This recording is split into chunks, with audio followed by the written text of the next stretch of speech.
Good day, class. I am teacher Jess. So for today, we are going to tackle about the elements of a prose.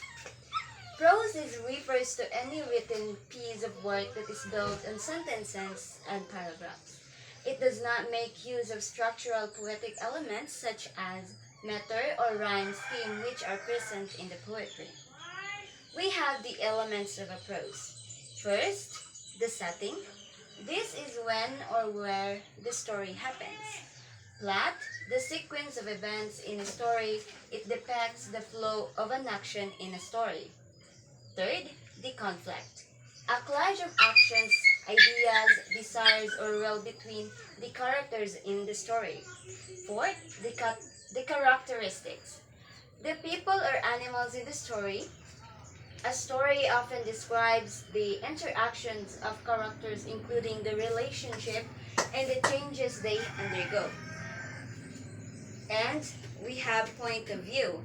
Point of view indicates the perspective from which the story is told.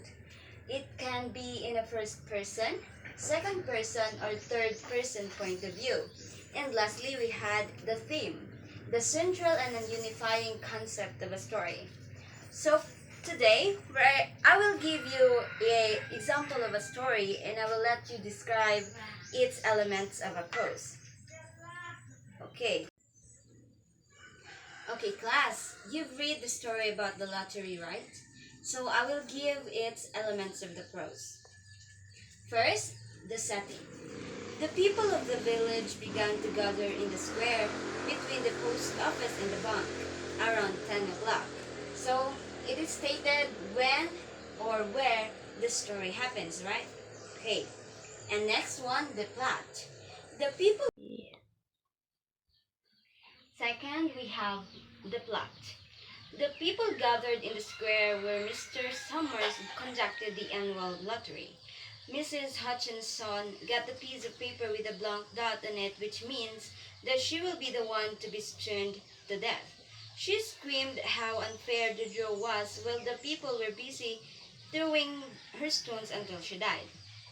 So as what I've said, it depicts the flow of an action in the story, where the readers will have the idea what will the story goes next.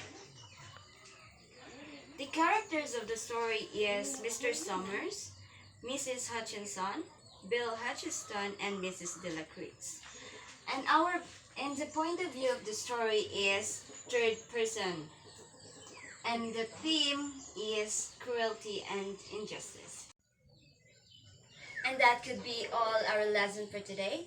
Once again, this is Teacher Jess. Thank you and goodbye.